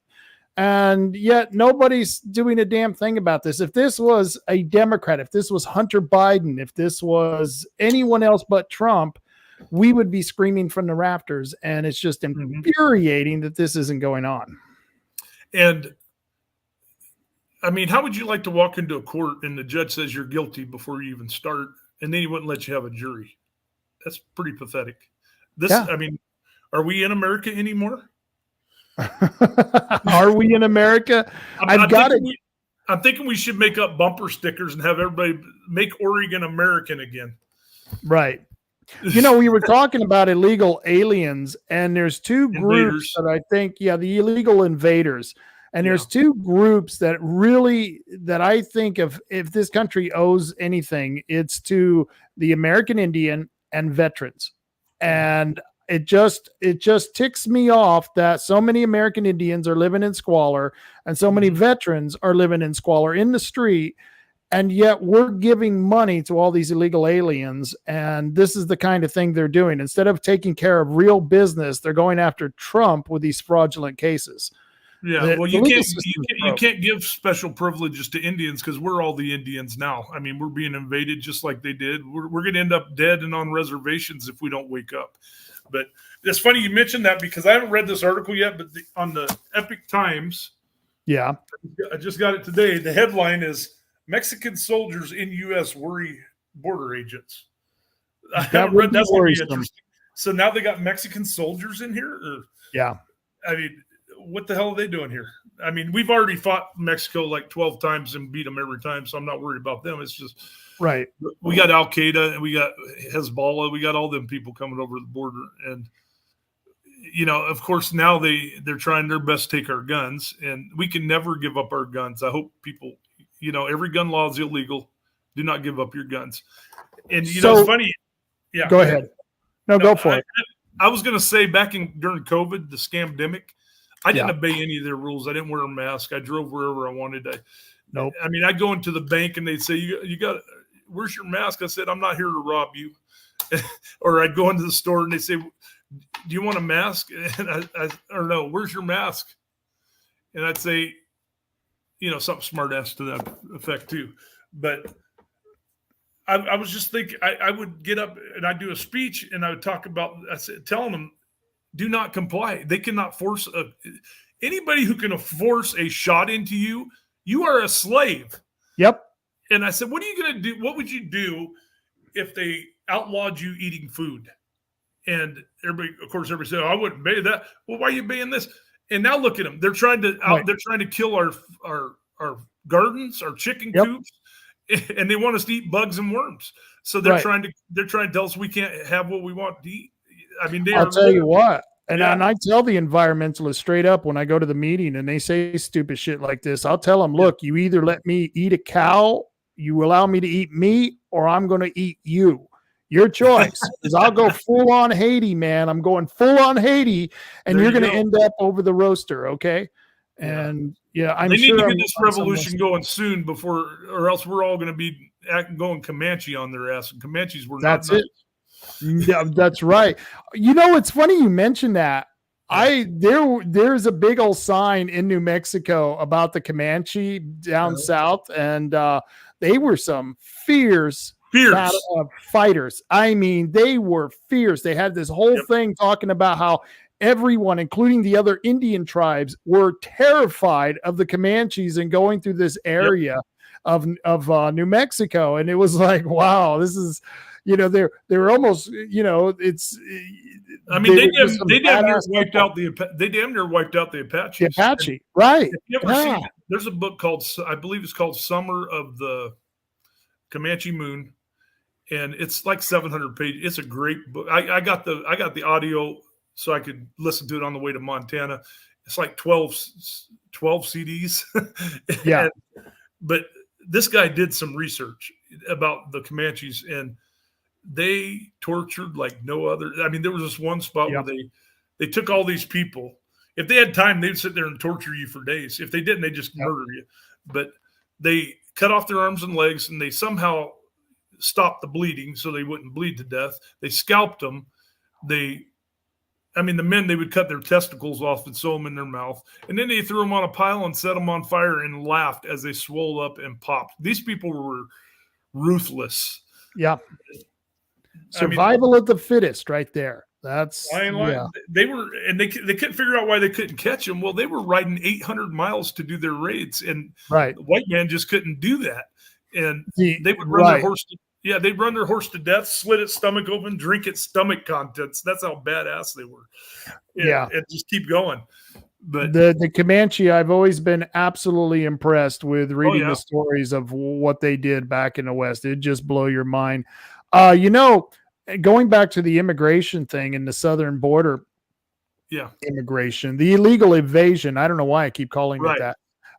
Mark Lamb, he gives tours to the southern border, and not just to the southern border, but he takes you, you know, you have to hike in a little bit, but he takes you to areas where you can actually see them coming in illegally and talk to these people. Don Powers got to go down there. Right. And I don't know, man. I'm thinking of taking a trip. I think this might be cool. Really? And by the way, Don is a great guest if you ever need a guest.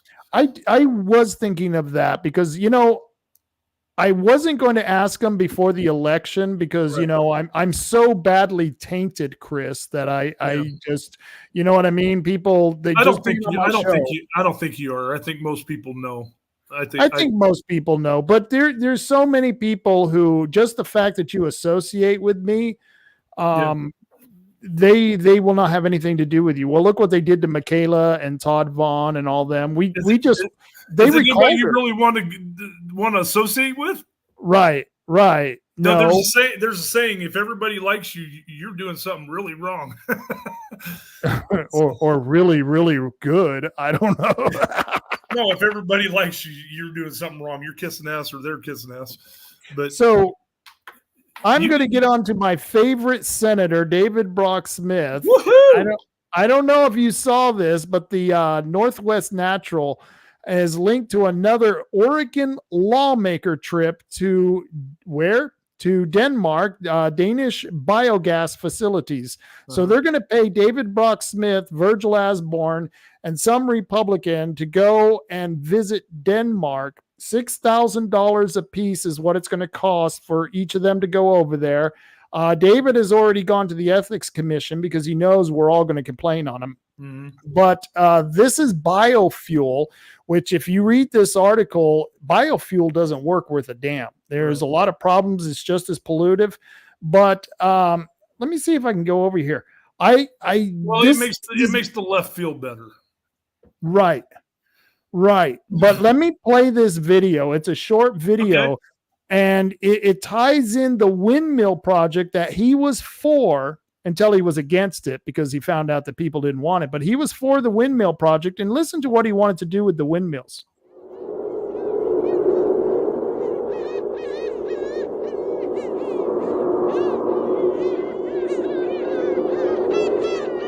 House Bill 3375, relating to floating offshore wind energy and prescribing an effective date. Question now rises upon third reading and final passage of House Bill 3375A. Representative Brock Smith. Madam Speaker, colleagues, I'm excited to bring you House Bill 3375. I think this is potentially one of the other great bills of this session. House Bill 3375 is going to set up a planning with the Oregon Department of Energy to look at working with BOEM and other federal agencies on 3 gigawatts of offshore wind by 2030. Colleagues, as being part of the Environmental and Energy Committee since becoming a member of this legislative body, I can't tell you how enthusiastic I am about the possibility of moving forward not only with this offshore wind opportunities and the investments that are coming from the federal governments under the Biden administration, but the opportunity to possibly power from that offshore wind a renewable hydrogen facility in the port of Coos Bay. And at that point, having the state of Oregon being an energy exporter rather than an energy importer. So this idea transcends other legislation that we have in this body. But the planning needs to start now. Senator Beyer has Senate Bill 333 that looks at planning for those hydrogen facilities. The president has said he wants to see 50 of those renewable hydrogen facilities around the nation, and we have a great opportunity to actually fund renewable hydrogen,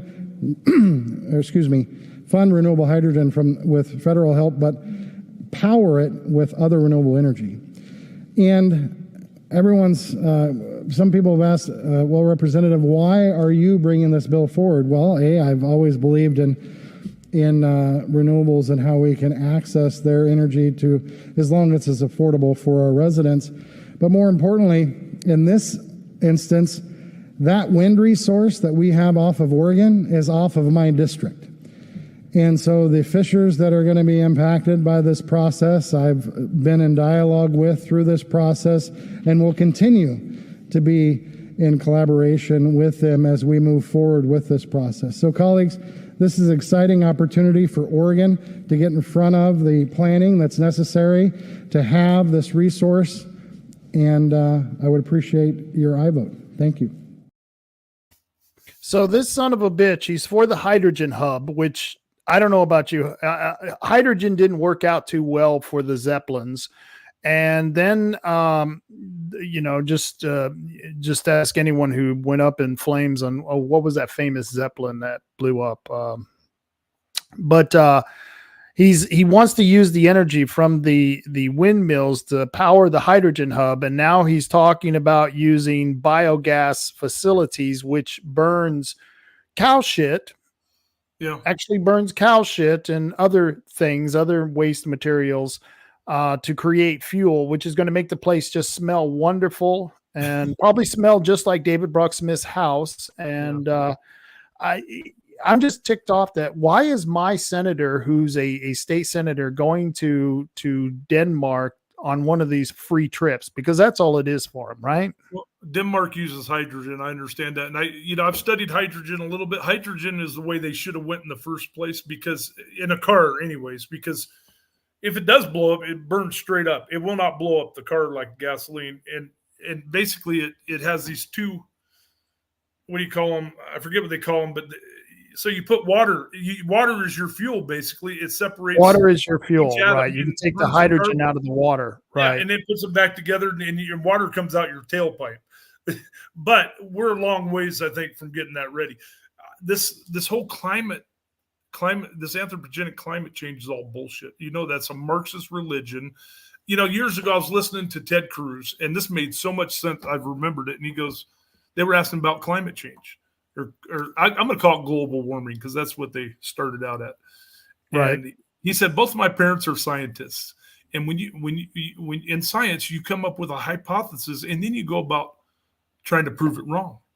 And he said, if you say anything bad about climate change or something they don't agree with, he said, this is a Marxist religion. If you say anything bad, that's heresy. Look how you get attacked by the media, by all these people think that they're experts. So I believe it's a religion. I think it's a leftist religion, and it's going to destroy this country if we let it. Right. Because because, well, look at electric cars. Electric cars, they don't even produce less pollution until 100,000 miles, and they seem to be blowing up before they reach that. They don't do too good in the cold weather, from what I understand either. No, so, that's what I understand too.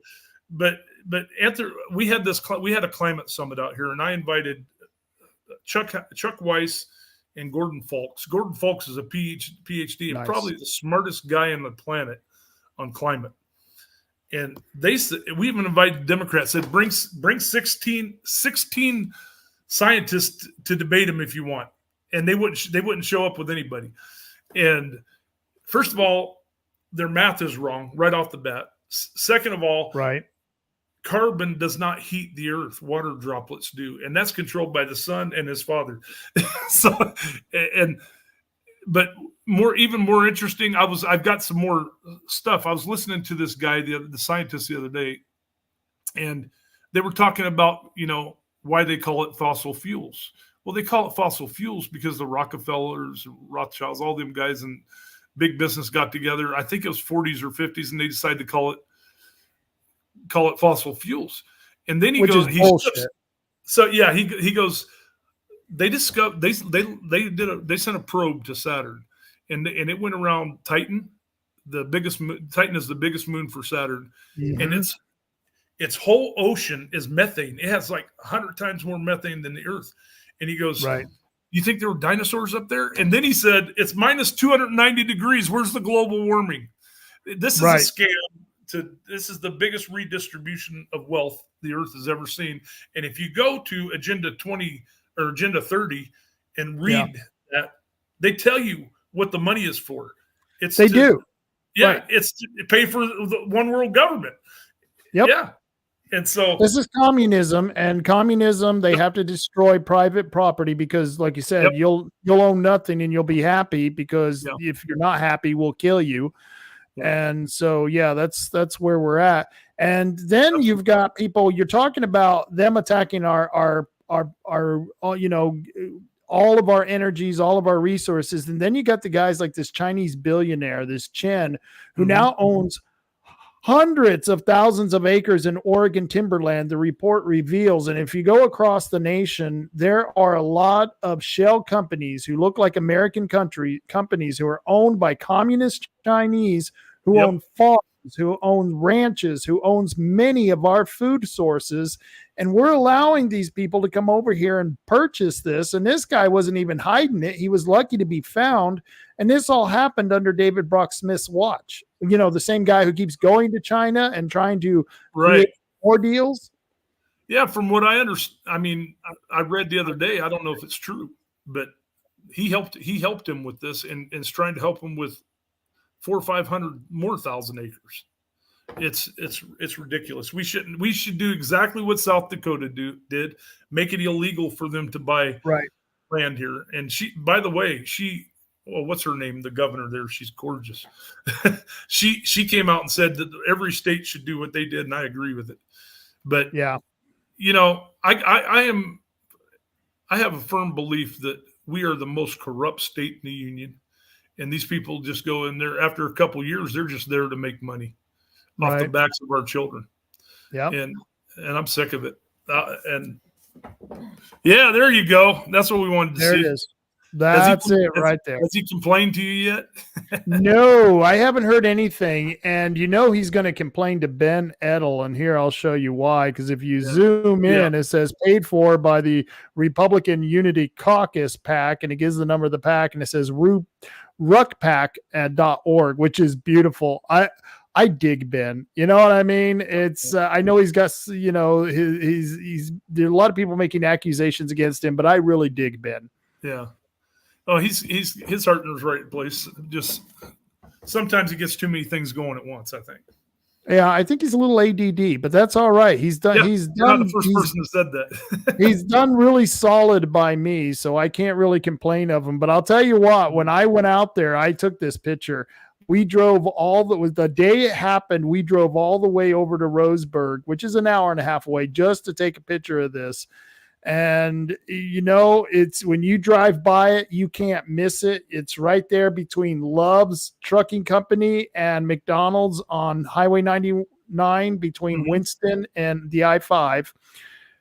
And so we're just thrilled. We're just wondering how many of his supporters and if he has seen it yet, because I'd love to have seen the minute that he saw this, because I'm sure he was ticked off. I guarantee you he's seen it, because I know all the places it's been put, and I guarantee he's seen it.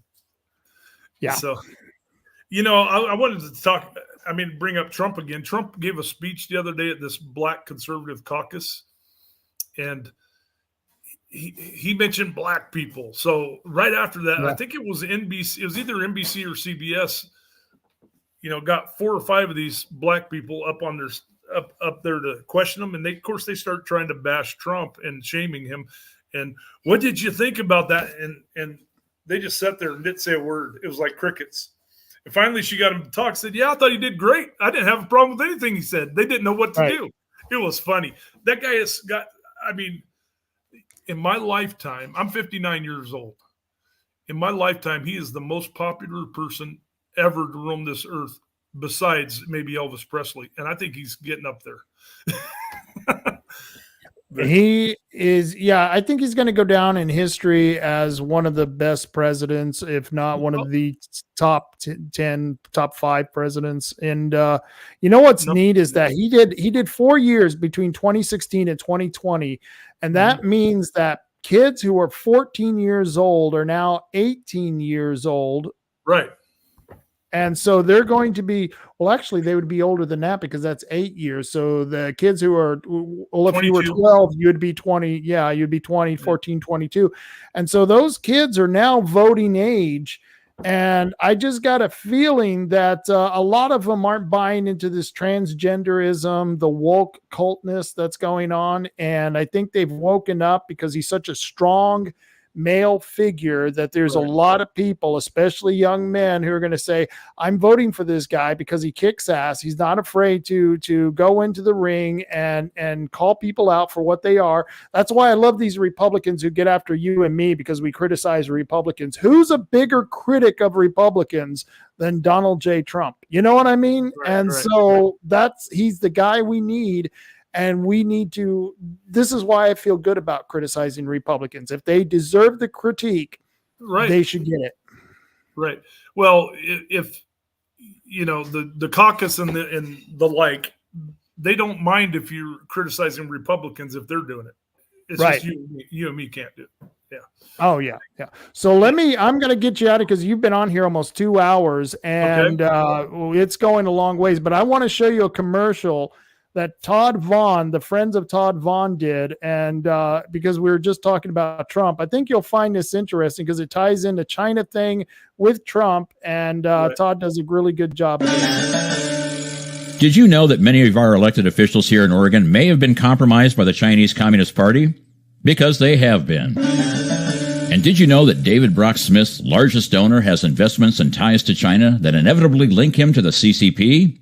Because he does. Does it concern you that this may affect your senator's ability to represent your interests 100% of the time? Because it should. The Chinese Communist Party has declared war on the USA, and we are currently being invaded through both Canada and Mexico. There are estimates of at least 24,000 military-aged men coming across our border in the last year alone. In the meantime, current Senator Smith has been acting as an agent of trade between China and U.S. agricultural producers. If you want to cut China out of Senate District 1, vote for Todd Vaughn, the man with the chainsaw. Get more information at toddvaughn.com. This message brought to you by Friends of Todd Vaughn, PAC 23311. I love that. Any way you can send me that, I'll make it. I'll send you the link to it. It's on Rumble right now, and so I'll send you the link to that. Yeah, it's that is so cool.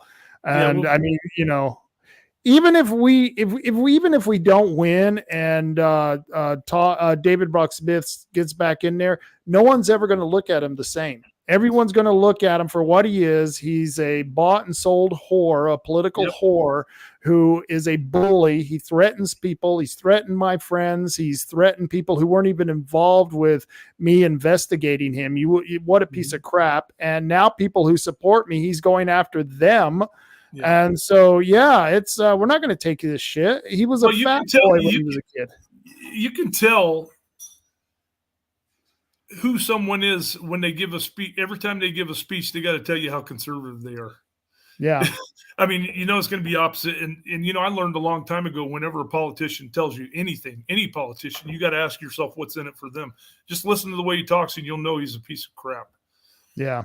Just a fat. Yeah, absolutely. Chris, before I get you out of here, because boy, I've kept you. It's been an hour and 44 minutes. I can't believe this. And it was fun. It was fun. I love ranting. I love this Friday night ranting. I'll have to bring you back again because I think I'm going to start doing this every Friday. But anything you want to say to the listeners before you get the hell out of here? No, I just want. I just want to tell everybody. Remember that these elected employees work for us. We don't work for them. Do not be afraid of them. Stand up. You don't have free speech if you don't say anything. And let's get everybody out to vote. Let's do like Trump says and make it too big to rig. That's too big to rig. I dig Absolutely. That. I dig that. Well, brother, you have a good one. Next time I see you, the tequila's on me next time. So no, I own the liquor store. I'll bring it to you. That's okay. I'm not going to argue with you, man. And it's probably good. It's probably good you're not. But I'm not going to argue with you, man. And hopefully I'll see you soon. So you take care. Okay. You too. All right. God bless. All right. You too. Take care. Let's see. That was some, that's just absolutely good stuff to cover tonight. I'm glad. I want to thank Donna Smith for coming on and talking about her experience of the Douglas County Republican Party. What a bunch of dirtbags. I mean, the county chair over there, what a bunch of dirtbags. And they did the same thing to several people who are supporters of Todd Vaughn here in Coos County. The Coos County Republican Party and the Douglas County Republican Party, they have their meetings on the same night, and they screwed it. It was like, hey, let's screw people for standing up for their rights. And then they bitch because no one wants to join the Republican Party. I don't know. These guys are morons. They better pull their head out of their you-know-what and take care of business, because nobody's going to join a party if all they're going to do is tear down people who disagree with them. I mean, that's part of being in the party, is that people will disagree with you. And if you don't accept it, your party's going to dwindle. The tighter you squeeze, the more people you're going to squeeze right through your fingers. And it's just a sad thing what they're doing here in Coos County. It's a sad thing what they're doing in Douglas County, but that just seems to be the norm now. So,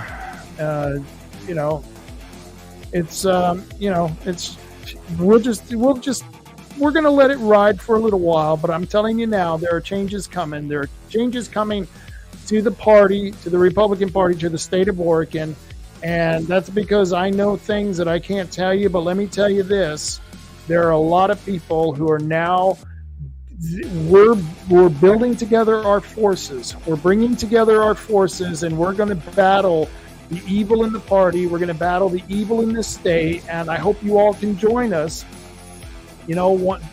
First up, sign up for my newsletter. Go to my website, www.robtaylorreport, and sign up for my newsletter, or like, share, and subscribe to my YouTube channel or my Rumble channel, and that will help me out. What that will do is that'll give me the availability to contact more people, because one of the things that happens is that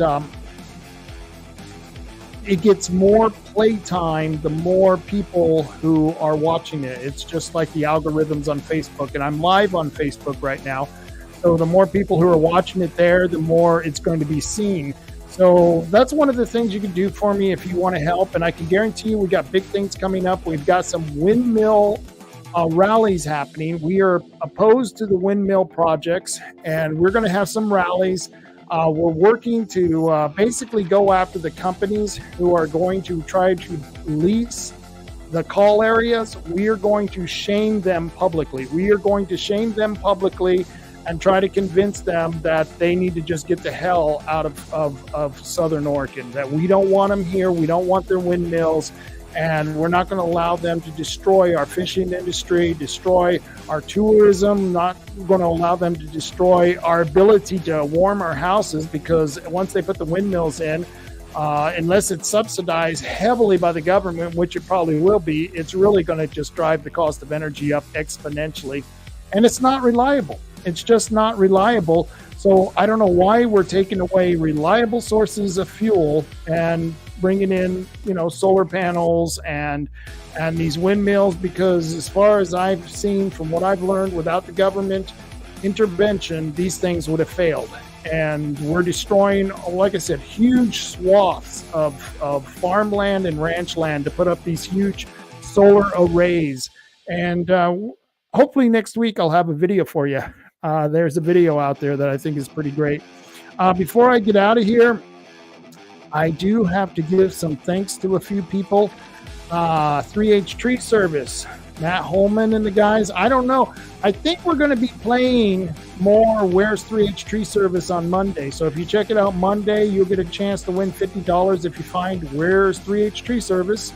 And if you need to get those trees cut down, call 541-294-1800, and they can take care of those tree problems for you. So that's 3H Tree Service, and I definitely recommend you go check out their Facebook page and check out some of the videos they got going on. That's my favorite thing about going on to Facebook is watching the new 3H Tree Service videos that they put up there, because they're doing some badass work out in Coos County. And of course, Tom and Giggs, go see Tim over at Tom and Giggs, and he'll take care of all those automotive needs. You need a tonneau cover. You need some tannerite. I don't know what you might need it for. I don't know. Maybe you got some squatters and you've got a need for some tannerite. I'd let you put that together, and you can draw the dots and connect them however you want. But yeah, tannerite works great for squatters, and so you can get some over at Tom and Giggs to go see Tim. He has those remote control cars, and he's actually got a couple of the remote control boats over there that are really cool, but he can take care of all your automotive need. And we'll get him on Monday too. I love when he rants. And of course, don't give all your money to the Republican Party. If there are good Republican candidates, give your money to good Republican candidates. But if you have money to spare, and I know it's really tough, guys. I know it's really tough, and a lot of people don't have money to spare. But if you have money to spare and you want to do something to protect your Second Amendment rights, give to the Oregon Firearms Foundation, our federation. The Oregon Firearms Federation is Kevin Sterrett's baby. He's been working for over 30 years to stop the leftist takeover of your gun rights. They want to take away your guns. Don't let them lie to you. They say, oh no, we want common sense gun laws. Yeah, their common sense gun laws are they're going to disarm you, and they disarm you, they defund the police, they decarcerate the criminal, and then they want you to live in the dark and unarmed. And that's how they're going to take over the world, especially our world here in America. So don't listen to them. They're trying to take your guns, and so you got to support gun groups like Oregon Firearms Federation. And these people are not my sponsors, but I do have to. I do like to advertise them because I think people should go out and hone their skills. And go to Bandon Gun Club. Bandon Gun Club is a good place to go and practice with your pistol, or take your shotgun and try out the 5-stand trap. If you like trap shooting is great. It really hones your skills for hunting small animals. Yes, small little animals. You might have to hunt those someday and eat them, because they're going to take away all our farms and our ranches eventually and want you to eat bugs, but I won't do it. So this is just one way to hone those skills, the Bandon Gun Club. And if you have a rifle and you want to become a better marksman, go to the Tioga Sports Park. The Tioga Sports Park, it's right next to the dump, the county dump, right there on 101. And so they're another place where you can go and you can practice shooting your rifle. You can practice shooting your handguns, and I highly recommend it. It was a fun place. We went out there with Kyle Rittenhouse, and it was a blast. We had a great time, and nobody got hurt. It's weird because they always talk about those guns as being so dangerous, and yet I've been shooting for years. I own several guns, and yet none of those guns have killed anybody. So, I don't know how they talk about this gun violence. Gun violence doesn't exist. People cause violence.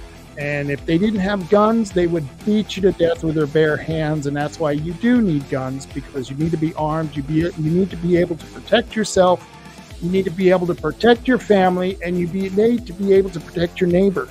Because they take out your neighbor, that's one less person there to help you defend yourself and your family. So once again, Tyler Sports Club, great people over there. And what can I say? It's been another good show. Let's see if I can find this one slide. I've got a really good show coming up on Monday, and let's see if I got that. No, let's go back a couple.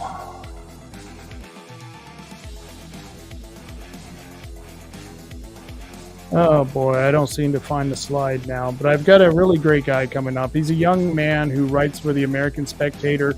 His name is Nate Hochman or Hochman. I'm not sure how you pronounce that. I'll figure it out by Monday, but he's going to be talking about the melting pot. The American melting pot is destroying America because people are coming here and they're not actually trying to become Americans. They're trying to bring their country and their culture over here and continue to live their lifestyle that they lived in their country and bring it over here. And that's just not going to work. I mean, my family came over here from Ireland many hundreds of years ago, and they left Ireland and they became Americans. And that's why we're Americans. And we want people who come here from other countries to learn English. We want them to become American. We want them to assimilate to our culture. And don't let anyone tell you we don't have a culture. We have a beautiful culture in America. I love our culture. I mean, rock and roll music, country music, the clothes we wear, the fashions we wear, the arts that we appreciate, all very real American stuff. You can find Americana on any old highway that you travel down. You don't think America has culture? Travel down Route 66, go down Highway 101. You can find a lot of Americana culture. I mean, the cheeseburger. How Americana is that? So I highly recommend that you love your country, you love your culture, and you've got to fight for the right to maintain that culture. And one of those things is we need to start requiring anyone who comes here from other countries, you either want to become part of America, or you could go back to your country and live in the culture and the lifestyle that your country has. We don't want you to bring your country here, because if we wanted to live in your country, we'd go to your crap hole country.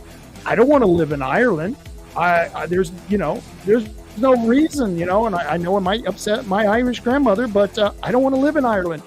And I want to live in America, and I want to be an American because I love this country and I love what it stands for. And so that's why this is what we got to fight for. So tune in on Monday at 3:00. It's going to be another live show. And this young man is great. He was canceled by a Republican just the way I was. And so he's going to tell his story, and we're going to talk about the melting pot myth, because it is a myth. And I think it's some good stuff. Before I get out of here, let's see. I have a couple of comments. Well, love you guys too. And Oregon Outlaw 2000, Patriot T, we'll be seeing you. I appreciate you tuning in, and hopefully you can tune in on Monday. But until Monday, you know what I always say, folks? Carry on, Coos County. Carry on.